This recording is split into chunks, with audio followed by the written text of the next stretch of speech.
होब या कुकटॉप अपने किचन में किसे यूज़ करना चाहिए। अगर आप अपने किचन के इंटीरियर करवाने वाले हो या फिर अपने किचन का रिनोवेशन करवा रहे हो तो आप एक चीज़ पर ज़रूर अटक गए होंगे कि क्या मेरे किचन में मैं होब लगवाऊं या फिर आप कुकटॉप लगवाना चाहिए। तो आज की इस वीडियो को देखने के बाद आपको ये क्लियर हो जाएगा कि आपको होब के साथ जाना चाहिए या फिर कुकटॉप के साथ जाना चाहिए, क्योंकि आज की इस वीडियो में डिटेल में हम बात करने वाले हैं कि किस में कुकिंग टाइम कम लगता है, किस में ज़्यादा लगता है, किस में मेंटेनेंस हमें कम करनी पड़ती है, किसे इजी टू क्लीन होता है, किसे डिफिकल्ट टू क्लीन होता है, किसकी क्या कॉस्टिंग होने वाली है, सब कुछ हम डिटेल में चर्चा करने वाले हैं। नमस्कार दोस्तों, मैं हूं अभिषेक सिंह नांगी। स्वागत है आप सभी का मेरे यूट्यूब चैनल अव्याना इंटीरियर्स पर। तो सबसे पहले बात करते हैं कि भैया होब क्या होता है और कुकटॉप क्या होता है। कुकटॉप जो नॉर्मली हम पहले से जो यूज़ करते आ रहे हैं, जो हमारे काउंटर टॉप के ऊपर लगाए जाते हैं, जो हम इजीली 2 बर्नर, 3 बर्नर और 4 बर्नर में भी आपको मार्केट में अवेलेबल देखने को मिल जाता है, उसे कहा जाता है कुकटॉप। और होब जो होती है वो नई टेक्नोलॉजी आ गई है जिसे हम काउंटर टॉप के अंदर फिट करा जाता है। इसे फिट करने के लिए जो हमारा काउंटर टॉप पर जो ग्रेनाइट लगाया, क्वार्ट्ज लगाया, उसमें हम काट के एक सेक्शन बनवाते हैं। जो भी साइज़ का हमने होब लिया है, जो भी मॉडल का हमने होब लिया, उस मॉडल के अकॉर्डिंग हमारे काउंटर टॉप पर हम एक सेक्शन को काटते हैं। उस सेक्शन के अंदर हम काउंटर टॉप के ऊपर होब को फिट करा जाता है। और जो होब होता है वो देखने में काफ़ी लग्जरी फील देता है, काफ़ी स्लीक होता है, काफ़ी कॉम्पैक्ट होता है और देखने में काफ़ी अच्छा लगता है।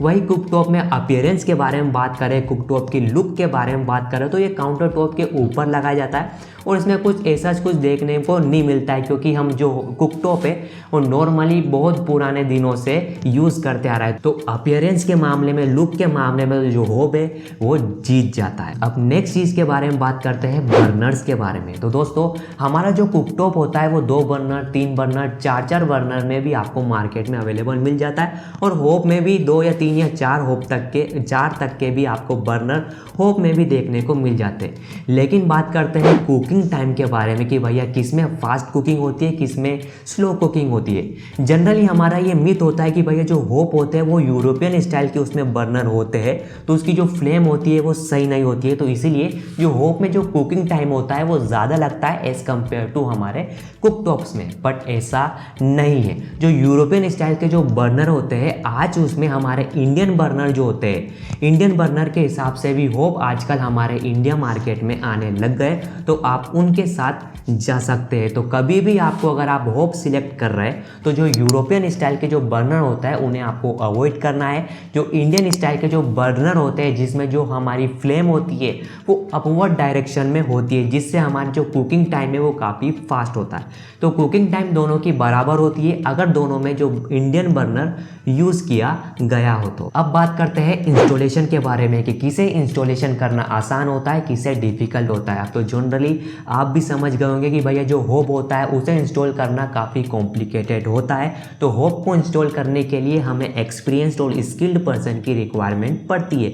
लेकिन कुकटॉप तो कुछ भी नहीं है भैया, काउंटर टॉप को लाए अपन बाजार से खरीद कर काउंटर टॉप के ऊपर रख दिया और अपना काम करने लग गए। सब्जी वब्जी जो भी आपको किचन में काम करना है वो काम आपको करने लग जाएंगे। लेकिन अगर होब को इंस्टॉल करना है तो सबसे पहले आपको, आपने जो भी काउंटर टॉप पर मटेरियल यूज़ किया है, ये ग्रेनाइट यूज़ कर रहा है, क्वार्ट्ज यूज़ कर रहा है, उसको सबसे पहले एक उसकी साइज़ के अकॉर्डिंग एक सेक्शन काटना पड़ता है। उस सेक्शन के बाद वो जो होब होता है वो उसमें इंस्टॉल किया जाता है। काफ़ी कॉम्प्लिकेटेड प्रोसेस होती है। अगर जो होब है वो सही तरीके से इंस्टॉल नहीं किया गया है तो जो उसके एजेस होते हैं, जो उसके जॉइंट्स होते हैं, जो काउंटर टॉप और होब के बीच में जो जॉइंट्स होते हैं, उसमें कभी कभी जो क्लीनिंग की समस्या, कचरा, डस्ट वस्ट फंसने की समस्या उसमें देखने को मिल सकती है और वो जॉइंट देखने में काफ़ी बेकार लगता है। और कभी कभार अगर हमने काउंटर टॉप पर पानी का यूज़ किया तो जो पानी है वो नीचे के जो कैबिनेट्स हमने प्लाईवुड के बनाए हुए उसको भी डैमेज कर सकता है, अगर वो जो होब है प्रॉपरली इंस्टॉल नहीं करा गया हो। तो इंस्टॉलेशन के मामले में जो हमारा कुकटॉप है वो जीत जाता है और हमारा जो होब है उसमें एक्सपीरियंस पर्सन की ज़रूरत पड़ती है, तभी वो इंस्टॉल सही करा जाता है। और यहाँ पर सबसे इम्पोर्टेंट पॉइंट के बारे में बात करते हैं जिससे आप ये डिसाइड करोगे कि आपको होब लेना है या फिर कुकटॉप लेना है। अगर आपको होब का इन फ्यूचर में 3 साल बाद 5 साल बाद आपको ये लगता है कि भैया ये जो होब का मॉडल है मुझे चेंज करना है, तो आप उस होब के मॉडल को चेंज नहीं कर सकते। जी हाँ दोस्तों, ये बहुत ही बड़ा डिसएडवांटेज है होब को यूज़ करने का, क्योंकि जो होब को जो पहले वाला मॉडल आपने यूज़ करा है वही वाला मॉडल उसमें आपको डबल से यूज़ करना पड़ेगा, क्योंकि काउंटर टॉप में जिस साइज़ का आपने वो पट्टा काटा है उसी साइज़ का होब उसमें फिट करा जाएगा। तो अगर आपने सोचा है कि मुझे थोड़ा सा अपग्रेडेशन करना है, 5 साल बाद नया होब के साथ जाना है, नया टेक्नोलॉजी के साथ जाना है, तो आपको पूरा का पूरा जो काउंटर टॉप है उसे ही चेंज करना पड़ेगा। तो उसमें आपका जो खर्चा है बहुत ही ज़्यादा हो जाएगा। तो ये एक बहुत बड़ा डिसएडवांटेज है होब का। या फिर इन फ्यूचर होब में किसी प्रकार का डैमेज हो गया या फिर उसने काम करना या वर्क करना बंद कर दिया है, तो उसे अगर आप रिपेयर कराओगे तो रिपेयर कराने में भी काफ़ी खर्चा आ जाएगा, और रिपेयर कराने में भी एक्सपीरियंस मिस्त्री की आपको ज़रूरत पड़ेगी, और सेम टाइप का मॉडल ही आपको यूज़ करना पड़ेगा। एक वो बहुत बड़ा डिसएडवांटेज होता है। अब बात करते हैं क्लीनिंग की और मेंटेनेंस की। किसमें क्लीनिंग अच्छी हो जाती है, किसमें क्लीनिंग बेकार होती है, किसमें ईजी टू मेंटेन होता है, किसमें ईजी टू मेंटेन नहीं होता है। तो इसमें दूटा पॉइंट में आंसर दूं तो होब में जो मेंटेनेंस होता है वो ज़्यादा मेंटेनेंस लगता है, और जो क्लीनिंग होती है वो होब में सही से नहीं हो पाती है। कभी कभी जो होब होता है वो काउंटर टॉप के ऊपर लगाया जाता है, और होब के जो एजेस होते हैं उसमें डस्ट और डर्ट फंसने के चांसेस बहुत ज़्यादा होते हैं, क्योंकि कभी कभी जैसे कि हम लड़के लोग अगर हम चाय वाय बनाते हैं या फिर सब्ज़ी बनाते हैं, किचन में काम करते हैं, तो हम ऐसी उठपटांग हरकतें करते रहते हैं। कभी चाय बनाई तो चाय को उफान दिया, जब ये सब्ज़ी बनाई तो सब्ज़ी इधर उधर गिरा दी, रोटी बनाई तो आटा हो गया वो इधर उधर गिरा दिया। तो वो जो आटा होता है, जो कचरा होता है, वो उस एज में काफ़ी फंस जाता है, और फंस गया ना एक बार तो काफ़ी बेकार लगता है। ठीक है, तो उसको साफ़ करने में काफ़ी प्रॉब्लम्स हमें फेस करनी पड़ती है, अनटिल एंड अनलेस अगर आपके घर में मेड नहीं लगा रखी या फिर खुद क्लीन करते हो, तो ये पॉइंट बहुत ही इम्पोर्टेंट होता है। और मेंटेनेंस के मामले में जो होब है भैया उसमें ज़्यादा मेंटेनेंस लगता है, लेकिन जो कुक टॉप है उसमें easy to maintain, easy to clean होता है। भैया कुक टॉप को उठाओ, नीचे आपका काउंटर टॉप को क्लीन कर सकते हो, और नीचे से पूरे कुक टॉप को भी ईजीली क्लीन कर सकते हो। तो सबसे बड़ा फ़ायदा तो कुक टॉप यूज़ करने का ये है कि भैया वो आपके काउंटर टॉप के ऊपर लगाया जाता है, वो ईजी टू क्लीन होता है, और आप उसे मूव कर सकते हो। इस काउंटर टॉप से उठा के दूसरी तरह मूव कर सकते हो, या फिर थोड़ा सा पीछे खिसका सकते हो, थोड़ा आगे खिसका सकते हो। अगर आपके घर में बाल बच्चे, थोड़े से छोटे छोटे बच्चे, उनका हाथ कुकटॉप तक ना पहुंच पाए, तो इसीलिए आप कुकटॉप को उठाकर थोड़ा पीछे खिसका सकते हो। लेकिन ये चीज़ आप होब में नहीं कर सकते हो, क्योंकि होब एक बार इंस्टॉल हो गया वो फिक्स्ड होता है, एक ही जगह पर फिक्स्ड ही रहता है लाइफ टाइम के लिए। अब बात करते हैं कॉस्टिंग के बारे में, कुकटॉप की क्या कॉस्टिंग होती है। तो सबसे पहले बात करते हैं कुकटॉप के बारे में। कुकटॉप जो ब्रांडेड कुकटॉप होते हैं वो 10 से 15 हज़ार तक आपको मिल जाते हैं मार्केट में, अच्छे ब्रांडेड कंपनी के।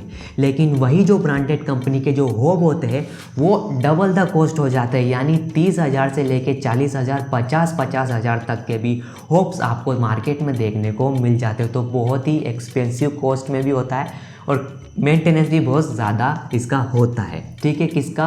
होब का। वही अगर हम नॉन ब्रांडेड के बारे में बात करूं, जनरली मैं कभी किसी को रिकमेंड तो नहीं करता हूं कि आप होब में या फिर कुकटॉप में नॉन ब्रांड के साथ जा सकते हो। कुकटॉप में फिर भी आप नॉन ब्रांड के साथ जा सकते हो, क्योंकि उसमें रिपेयर करना, ये सब करना ईजी होता है। लेकिन फिर भी अगर आप नॉन ब्रांडेड के साथ जा रहे हो तो नॉन ब्रांडेड की जो कुकटॉप की जो कॉस्टिंग होती है वो 3,000 से स्टार्ट हो जाती है और 10,000 तक जाती है नॉन ब्रांडेड्स में। और वही अगर आप होब में नॉन ब्रांडेड के साथ तो जाइए ही मत। एक बार अगर आपने होब ले लिया तो नॉन ब्रांडेड के साथ जाइएगा मत। आ जाते हैं भैया 10,000, 15,000, 20,000 के भी होब आपको मार्केट में मिल जाते हैं, लेकिन वो नॉन ब्रांडेड के होते हैं। उसकी सर्विस इतनी अच्छी नहीं होती, इतनी क्वालिटी उतनी अच्छी नहीं होती है, और 3 से 5 साल बाद वो ख़राब ही हो जाते हैं। फिर वही प्रॉब्लम भैया, सेम मॉडल लाओ, सेम इंस्टॉल करो, फिर रिपेयर करवाओ, वो झंझट हमको नहीं लेनी है। तो हमेशा ब्रांडेड कंपनी के साथ ही हमें जाना है। अब बात करते हैं एक्स्ट्रा फीचर्स के बारे में। बहुत सारे स्मार्ट फीचर आज आपको होब में देखने को मिल जाते हैं, जैसे कि अगर आपको किसी का अलार्म सेट करना है या फिर कोई सा भी टाइमर सेट करना है, कुकिंग के लिए कोई सी भी टाइम सेट करना है, तो वो जो फीचर है वो आपको होम में ही मिल सकता है, आपको कुकटॉप में वो फीचर नहीं मिलता है। तो ऐसे कुछ बहुत सारे स्मार्ट फीचर्स होगा, आपको अलार्म सेट करना है तो वो सिर्फ और सिर्फ आपको होम में ही देखने को मिलता है। लेकिन और दूसरा फीचर हो गया आपका ऑटो इग्निशन वाला, आपको जिसमें लाइटर की ज़रूरत नहीं पड़ती है। तो आजकल तो कुकटॉप में भी आपको ऑटो इग्निशन सिस्टम्स देखने को मिल जाते हैं, वो थोड़े से एक्सपेंसिव आते हैं वो टाइप के कुकटॉप, लेकिन अगर आपको ऑटो इग्निशन वाले मॉडल में जाना है तो डेफिनेटली वो कुकटॉप में भी आजकल अवेलेबल आपको मिल गया है। तो अगर मैं इन दोनों को कंक्लूड करूं कि अभी तक मैंने क्या कहा, तो अब अगर आपका कोई बजट इशू नहीं है, आपको पूरा लग्जरी फील में जाना है, आपको स्लीक और कॉम्पैक्ट चाहिए, आपको होप के साथ ही जाना है, नहीं भैया यार मुझे होप के साथ ही जाना है, एक बार मुझे होप को यूज़ करके देखना है यार, दूसरे के मैं किचन में गया था उस किचन में जो होप एकदम मस्त लग रहा था, तो आप डेफिनेटली होप के साथ जा सकते हो। लेकिन आपको एक या दो तीन चीज़ों का यहाँ पर ध्यान रखना है। सबसे पहली चीज़, आपको ब्रांडेड होप के साथ ही जाना है जिसमें आपको 8 से 10 साल की गारंटी मिल रही है। वो easy to maintain easy to repair तो नहीं होता है, लेकिन जो कंपनी जिससे आप खरीद रहे हो वो आपको ये श्योरिटी लेती है कि अगर किसी प्रकार का दिक्कत उसमें आई है तो वो खुद कंपनी के जो लोग होते हैं वो आपके खुद इंस्टॉल कर रिपेयर कर खुद जाएंगे। लेकिन अगर आपको इस झंझट से भी बचना है, मेंटेनेंस इन रिपेयर के झंझट से बचना है, तो मैं आपको यही रिकमेंड करूंगा कि आप हमेशा इंडियन घरों में कुकटॉप्स के साथ ही जाइएगा। जो कुकटॉप्स की आजकल बॉडी आ रखी है मार्केट में, स्लीक सिंपल स्टाइल की और स्टाइलिश डिफरेंट टाइप के फिनिश की बॉडीज़ भी कुकटॉप में आपको मार्केट में अवेलेबल मिल जाती है। आपको ग्लास बॉडी के भी कुकटॉप्स आपको देखने को मिल जाते हैं। अगर ग्लास बॉडी के साथ जाओगे तो वो भी काफ़ी लग्जरी फील आपको देता है। लेकिन ग्लास बॉडी को यूज़ करने के काफ़ी सारे नहीं, एक दो डिसएडवांटेज भी होते हैं। उसमें ज़्यादा आप हेवी और बड़े अप्लाइंसेस उसमें यूज़ नहीं कर सकते। जैसे कि जो ओवन होता है, बाटी का ओवन होता है, काफ़ी हैवी होता है, उसे डायरेक्टली आप ग्लास बॉडी पर यूज़ नहीं कर सकते। तो ग्लास बॉडी के क्रैक होने के, टूटने के या फिर हेयर लाइन क्रैक्स आने के चांसेस उसमें मिल जाते हैं। तो आई होप आपका जो ये डाउट है वो पूरी तरीके से क्लियर हो गया होगा कि आपको कुकटॉप यूज़ करना है या फिर होप के साथ जाना है। तो आई होप वो आपका पूरा का पूरा क्लियर हो गया। अब चलिए मैं आपको कुछ टिप्स एंड ट्रिक्स दे देता हूँ जो आपको ध्यान रखनी है कुकटॉप या फिर होप खरीदते समय या फिर इंस्टॉल करते समय। तो सबसे पहली ट्रिक तो ये है कि अगर आप होप के साथ जा रहे हो तो उसे सबसे पहले डिसाइड करके ये रख लेना है कि आप मुझे इस मॉडल के साथ जाना है, इस ब्रांड के साथ जाना है और इस साइज ऑफ द होप के साथ जाना है। वो काउंटर टॉप को इंस्टॉल करने से पहले आपको ये सब पहले से ही डिसाइड करके रखना है ताकि ईजी टू इंस्टॉल हो, कारपेंटर आपका जो भी मिस्त्री है उसे ईजी हो इंस्टॉल करने के लिए और जो होप है वो अच्छी तरीके से इंस्टॉल हो सके। और उसके बाद जो काउंटर टॉप में कौन से साइज़ का आपको सेक्शन बनाना है, वो जो अगर आप होप यूज़ करोगे उसकी डायरी साथ में जो मैनुअल आती है उसमें लिखा रखा होता है। ग्रेनाइट कटिंग साइज़ होता है, काउंटर टॉप के जो भी स्टोन आपने यूज़ किए उसके कटिंग साइज़ आपको वहाँ पर डायरी में मेंशन करा होता है। तो उसके हिसाब से आपको वो जो सेक्शन आप काटोगे उसी साइज़ के हिसाब से आपको काटना चाहिए। थर्ड टिप ये है कि अगर आपने कुकटॉप सेलेक्ट करा है और कुकटॉप के अंदर आपने ग्लास बॉडी सेलेक्ट करी है तो उसमें आप बिग अप्लायंसेस और बड़े जो यूटेंसिल्स है वो आप यूज़ नहीं कर सकते। तो कैसा लगा आपको ये वीडियो? आई होप आपको ये वीडियो काफ़ी हेल्पफुल और काफ़ी आपको हेल्पफुल रहा होगा। इस वीडियो को आप अपने फैमिली मेम्बर्स के साथ और फ्रेंड्स या फैमिली मेम्बर्स के साथ ज़रूर शेयर करिएगा जो भी अपना किचन का रिनोवेट करवाने वाले हो या फिर जो अपने होम में इंटीरियर का काम करवाने वाला है। तब तक के लिए मिलता हूँ आपसे किसी अगली वीडियो में। हमारे यूट्यूब चैनल यानी अव्याना इंटीरियर्स को सब्सक्राइब करके बेल आइकन ज़रूर दबाइएगा और अगर आपको हमारे वीडियोस पसंद आते हैं तो ज़रूर हमारे वीडियोस को लाइक करिएगा। लाइक करके हमारा मोटिवेशन और उत्साह बढ़ाइएगा।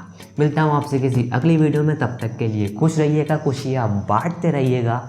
जय हिंद, जय भारत, वंदे मातरम, जय श्री राम।